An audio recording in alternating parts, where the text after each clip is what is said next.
अब स्टार्ट करने की, डायरेक्ट सेलिंग में जब शुरुआत करते हैं, बहुत सारे लोग सोचते हैं कि अब तो बहुत देर हो गया, अब कौन स्टार्ट कर पाएगा ये सब चीजें। स्टार्ट करने से घबराते हैं। To learn a new skill it's never late to start. कभी लेट नहीं होता, कभी भी लेट नहीं होता। अगर आपको लग रहा है कि बहुत देरी हो चुकी है, मैं नया स्किल नहीं सीख सकता, मेरी उम्र तो बहुत ज्यादा हो चुकी है, मैं तो पढ़ा नहीं, अच्छा क्वालिफिकेशन तो ले नहीं पाया, अब क्या करूंगा, जी नहीं, कभी लेट नहीं होता। और अगर आपके दिमाग में ऐसा कोई भी ख्याल आता है तो मैं आपको क्लियर कर देना चाहता हूं, आज के एक बहुत ही बेहतरीन एग्जाम्पल से मैं आपको एक ऐसा स्टोरी बताना चाहता हूं, एक ऐसे इंसान का जो पूरे स्पोर्ट्स की दुनिया में, स्पोर्ट्स के जगत में इंडिया का सबसे सुनहरा नाम था। वो इंसान जो आज तक जितने भी स्पोर्ट्समैन पैदा हुए हैं इस धरती में, इस मिट्टी में, उन सबसे सुनहरा नाम था, सबसे गोल्डन नाम था, और उनका नाम था मेजर ध्यानचंद। मेजर ध्यानचंद। बहुत सारे लोग सुने भी होंगे, बहुत सारे लोग नहीं भी सुने होंगे। जो नहीं सुने हैं प्लीज कान खोलकर सुनिए। मैं आज आपको मेजर ध्यानचंद की स्टोरी बताना चाहता हूं, और हर स्टोरी में आपको एक छोटा सा लेसन दूंगा। मेजर ध्यानचंद हमारे इंडियन हॉकी के कप्तान थे जब देश को आजादी नहीं मिली थी, जब देश ब्रिटिश रूल के अंडर में था, वो तब हॉकी खेलते थे। मेजर ध्यानचंद वो अपने एक्स्ट्रा ऑर्डिनरी गोल के लिए जाने जाते थे। एक ऐसा इंसान जिसके कैप्टनशिप के अंडर में इंडिया ने 3 ओलंपिक्स में 3 बार लगातार हॉकी में गोल्ड जीता, जो किसी इतिहास में आज तक नहीं हुआ। 1928, 1932, 1936 इंडिया के लिए उन्होंने गोल्ड लेके आया ओलंपिक्स में। ऐसा इंसान, और वो इंसान को पूरी दुनिया मैजिशियन के नाम से जानती थी, जादूगर, उसको जादूगर के नाम से जानते थे। सर ध्यानचंद 17 साल के उम्र में उन्होंने आर्मी ज्वाइन किया था, सिपाही बने थे वो ब्रिटिश रूल के अंडर में, और वो उससे पहले कभी भी हॉकी नहीं खेले थे। ताज्जुब की बात है, इतना बड़ा ग्रेट प्लेयर 17 साल की उम्र में हॉकी खेलना शुरू किया मतलब उसको हॉकी का एच नहीं पता था। 17 साल की उम्र में उसने हॉकी फर्स्ट टाइम जब आर्मी में ज्वाइन किया तब खेलना शुरू किया, और सिर्फ महज 2 साल में उन्होंने टेक्निक सीख के वो मास्टर बन गए। वो टेक्निक सीख के उसका मास्टर बन गए। लेसन 1, सीखने के लिए कभी देरी नहीं होता, सीखने के लिए कोई उम्र नहीं होती, सीखा कभी भी जा सकता है, सीखा आप कभी भी शुरुआत कर सकते हैं, और आप कभी भी सीख सकते हैं। मन में कभी डाउट मत रखिए, जीतता सिर्फ वही है जो बार बार उठ सकता है, सिर्फ यही डेफिनेशन है। कितने बार उठते हो आप? स्टार्ट कीजिए, स्टार्ट नाउ, शुरुआत कीजिए, दिमाग में कोई डाउट मत रखिए। स्टार्ट वेयर यू आर, जहां पर हो वहीं से स्टार्ट करो। स्टार्ट विथ फियर, डर लग रहा है तब भी स्टार्ट कीजिए। स्टार्ट विथ पेन, बहुत स्ट्रगल किया, बहुत धोखा खाया, बहुत पेन है, बहुत एक्सपीरियंस किया, तब भी स्टार्ट कीजिए। स्टार्ट विथ डाउट, दिमाग में डाउट है, सक्सेसफुल बनूंगा नहीं बनूंगा, होगा नहीं होगा, काम बढ़ेगा नहीं बढ़ेगा, कहीं फेल तो नहीं हो जाऊंगा, डाउट है, लेकिन फिर भी स्टार्ट कीजिए। स्टार्ट विथ हैंड शेकिंग्स, डर लग रहा है, हाथ कांप रहा है, पता नहीं कॉन्फिडेंस ही नहीं आ रहा है, दिल में वो है ही नहीं, तब भी स्टार्ट करो। हाथ कांप रहा है तब भी स्टार्ट करो। Start with voice trembling, but start, आपके गले में आपका वॉइस थरथरा रहा है, डर से कांप रहे हो, तब भी शुरुआत करो। स्टार्ट एंड डोंट स्टॉप, शुरुआत करो, रुको मत, किसी भी मोमेंट पे रुको मत, बस शुरुआत करो। Start where you are with what you have, start करो जहां पर तुम हो और जो तुम्हारे पास है, लेकिन शुरुआत करो। और जिस दिन तुम शुरुआत करोगे, एक स्टेप 99 स्टेप किस्मत तुमको वहां लेके चला जाएगा। शुरुआत करो। यह शुरुआत ही सबसे डिफिकल्ट पीरियड होता है, चाहे किसी भी फेज में हो। यही एक स्टेप है जो आपके लिए सबसे लाइफ का डिफिकल्ट पीरियड है। उनका एक्चुअल नाम था ध्यान सिंह। वो ध्यानचंद नहीं थे, उनका एक्चुअल नाम था ध्यान सिंह। और आपको पता है कि उनका नाम ध्यानचंद कैसे पड़ा? उनका नाम चांद इसलिए पड़ा क्योंकि रात का वो वेट करते थे उस वक्त में, ड्यूटी खत्म करने के बाद, कि चांद जब आए तो उसके मून लाइट पे वो हॉकी खेलने जाए। और ये आदमी इतना पागल था, जिस गेम को उसने वो जानता तक नहीं था, जिस गेम के प्रति उसका कोई रुचि नहीं था, उसको फर्स्ट टाइम जब खेला था उस टाइम से वो उस चीज के प्रति इतना डेडिकेटेड, इतना पैशनेट हो गया कि रात को चांद में जब निकलता था तब वो खेलना शुरू करते थे। और रेलवे ट्रैक्स पे किलोमीटर, 2-3 किलोमीटर रेलवे ट्रैक पे बॉल को रख के वो खेला करते थे और बॉल को रेलवे ट्रैक से गिरने नहीं देते थे। एक पटरी पे बॉल को लेके लेके लेके 2-3 किलोमीटर चले जाते थे। सोच के देखिए इंसान का क्या डेडिकेशन होगा। और क्योंकि वो रात को खेलते थे इसलिए उनके कलीग्स उनका नाम दे दिए ध्यानचंद, चांद में खेलने वाला Dhyanchand. Lesson 2, practice more and more. Practice कीजिए, जितना ज्यादा प्रैक्टिस करना है कीजिए।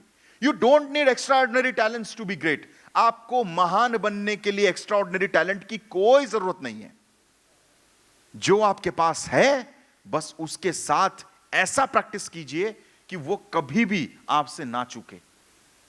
प्रैक्टिस कीजिए। और हमारे डायरेक्ट सेलिंग में प्रैक्टिस किस चीज का करना है आपको? Personal sponsoring. चाहे आप जितना भी बड़ा बन जाइए, जितना भी आगे निकल जाइए, पर्सनल स्पॉन्सरिंग करना कभी मत भूलिए।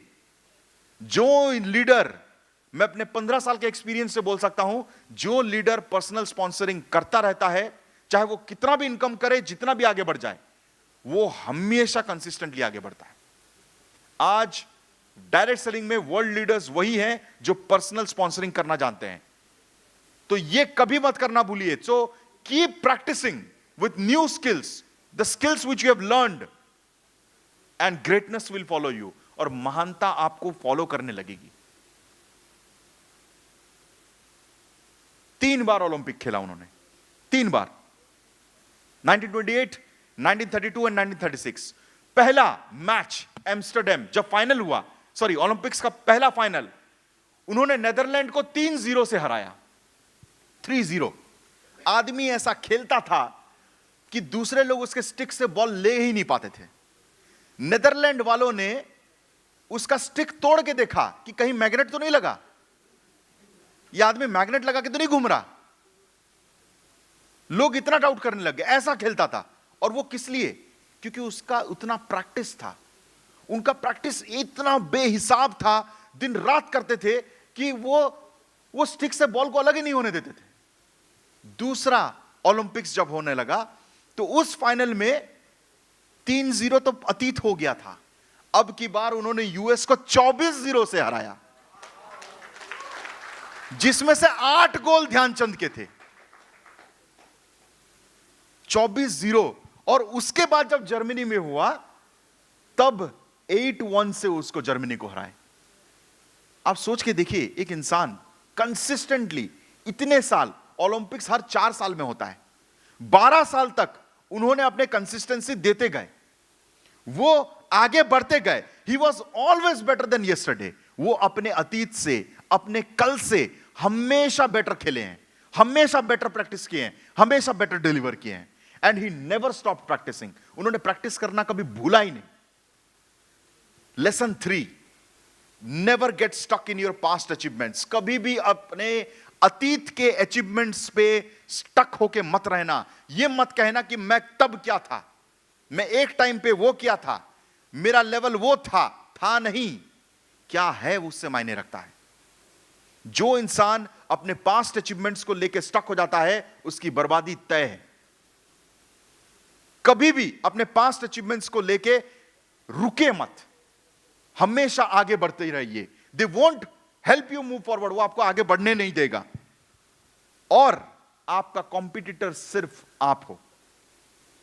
आपका कॉम्पिटिटर इस दुनिया में और कोई है ही नहीं। आपको सिर्फ आपसे खुद के साथ कंपटीशन करना है। कल से आपको बेहतर बनना है, यही आपका कंपटीशन है। जो इंसान कल से ज्यादा पे आउट, कल से ज्यादा अच्छा बीवी, कल से ज्यादा अच्छा एक्सपीरियंस दे सकता है अपने कस्टमर को, कल से ज्यादा अच्छा सर्विस दे सकता है, वो डेफिनेटली डियर लाइफ का लीडर बन के आगे बढ़ते ही जाएगा. So keep practising and move forward. Don't get stuck in your past. वो आपके लिए क्या बोलता हूं, जहर साबित हो सकता है. एडोल्फ हिटलर जब लास्ट फाइनल जर्मनी में खेला गया, 8-1 से हराया है, तो एडोल्फ हिटलर जो कि दुनिया का सबसे क्या बोलते हैं, मतलब एक ऐसा इंसान जिससे दुनिया डरती थी, ऐसा शासक थे वो, उनकी टीम को उनके धरती में हरा के आया था ये आदमी ध्यानचंद. और मैच खत्म होने के बाद एडोल्फ हिटलर इतने इंप्रेस हो गए कि उन्होंने उनसे एक मीटिंग तय करवाया. और मीटिंग में उन्होंने कहा कि तुम क्या करते हो. उन्होंने कहा मैं सूबेदार हूं इंडियन आर्मी में. तो उन्होंने, एडोल्फ हिटलर ने उनको ओपन ऑफर दिया, कहा कि वहां सूबेदार हो ना, जर्मनी आ जाओ, जर्मनी में तुमको हम कर्नल बना देंगे और यहां का सिटीजनशिप भी दे देंगे, वहां से 100 टाइम्स ज्यादा सैलरी है, आ जाओ यहां पे. एडोल्फ हिटलर ने उनको ऑफर दिया था. और आपकी जिंदगी भी है, जब आप सक्सेसफुल, जब आगे बढ़ते रहते हो, आपको आपकी जिंदगी में भी ऐसे बहुत सारे शॉर्टकट्स आएंगे जो आपके गोल से आपको डाइवर्ट करने की कोशिश करेंगे, आपको रिश्वत देंगे, आपको आपके मेन गोल से डाइवर्ट करने की कोशिश करेंगे, बोलेंगे अरे तू इधर आ जा, ये कर देंगे वो कर देंगे. एडोल्फ हिटलर आपकी जिंदगी में भी आएगा. आपको पता है जब ये चीज हुआ तो उन्होंने, ध्यानचंद ने क्या रिप्लाई दिया.